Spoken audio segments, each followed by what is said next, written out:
So we'll start by placing 1 cup of lentils that I have soaked for a few hours to our pressure cooker. You can also use a pan, but the cooking time will be slightly longer. So next is how my mom does it.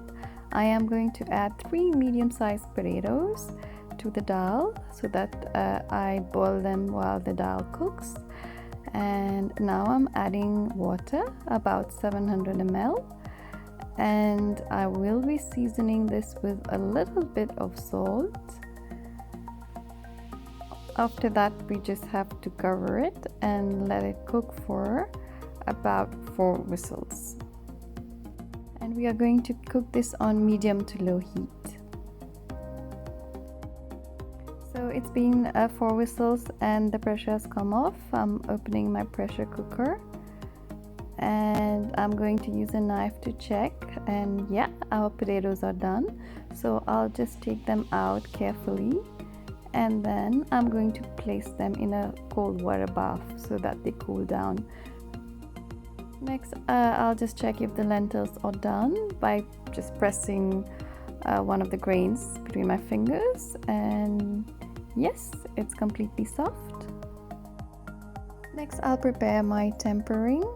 I'm adding 1 tablespoon of vegetable oil to my mini saucepan here, and once it heats up, I'm going to add 1 onion that's been chopped finely.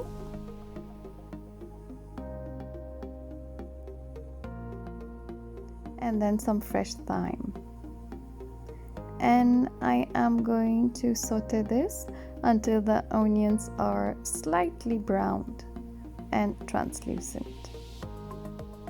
Then I'll be adding in 1 tablespoon of ginger garlic paste and mix that in nicely and cook for another minute. We'll now just remove the pan from the heat and pour this mixture in our lentils. So you can choose to do this at the end. I like to do it sort of midway because I like my onions to cook a little bit more. So now that it's added in, I'm also going to add in half a cup of grated carrots. Love carrots in lentils. It's a very delicious combination and healthy one too. Mix everything in nicely, and then I will add in a little bit more water to this, so about half a cup, as it has dried up quite a bit, and then a little bit more salt. And now we'll just cover this and let it cook for 2 more whistles. Our lentils are now done, finally ready. So I'm going to just give you a closer look of how it looks like. It smells amazing. Next up is our rice. So I have here with me 1 cup of basmati rice that has been soaked in water for 30 minutes. I will be adding 2 cups of water to this and then steaming it together. So this is a quick way of cooking rice, especially when you're in a hurry. So after this, I'm going to bring this on a simmer on medium heat. And then once my rice starts simmering, I'm going to place the cover on and I'm going to cook this on low heat for about 10 minutes. Our rice is ready now and it looks lovely, long grains. I'm just going to fluff up the rice now so that it doesn't stick together too much.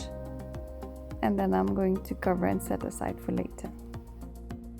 So our potatoes have cooled down now and we are going to peel them. So all you have to do is lift the skin off like this and it will start coming off nicely. So repeat the process for all 3 potatoes. You can also microwave them if you're short of time. So what I do is I peel them and cut them in cubes and microwave them with a little bit of water for about 45 minutes and they are ready. Now we will mash them nicely using a fork. You can also do this using a masher, potato masher if you have it. Mash them as finely as possible. And this is best done when the potatoes are still slightly warm. Next, we'll prepare the tempering for the potato chutney. So I'll add in about 1 tablespoon of oil to the same small pan that we used earlier. When it's hot, we are going to add in 1 onion that's sliced finely. And then I will be adding 1 red chili that I'm going to break into 2. And then we are going to fry this for about 2 to 3 minutes until the onions are brown and the chili has become crispy. Alright, looks ready now. So I am now going to add this to my mashed potato mixture here.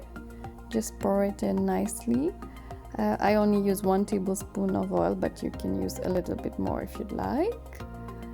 Look at my onions, looking nice and brown.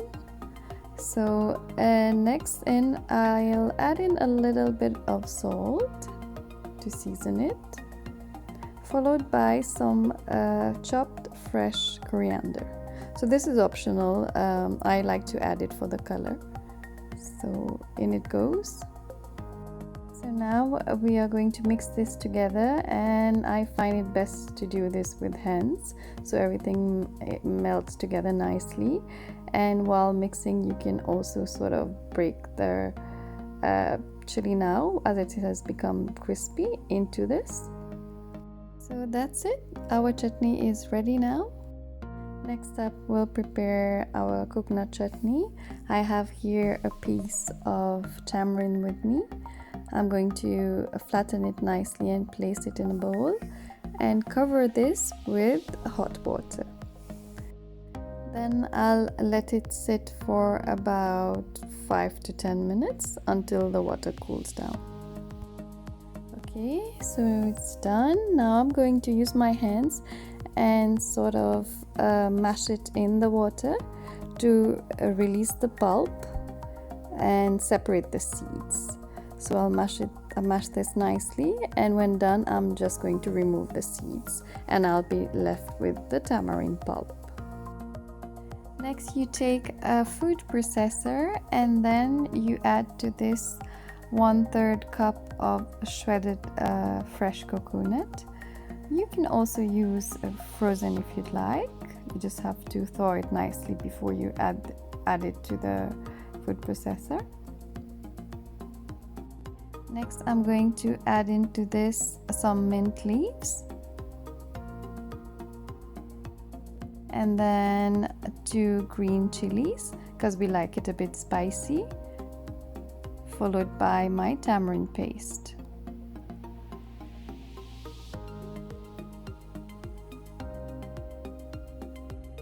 And then I'll add in 1 big clove of garlic that I've cut into 2. After that, just add in about 3 to 4 tablespoons of water, as the coconut can be a bit dry. This will help it to blend nicely. And then we are going to cover this and pulse this until the chutney has become a fine paste. Alright, it looks done now. Let me grab a spoon and show you the texture. So this is how it looks like. All we have to do now is season it with salt and it's ready to be used. So here we go, my favorite Mauritian meal. Hope you enjoyed this video. Thank you for watching.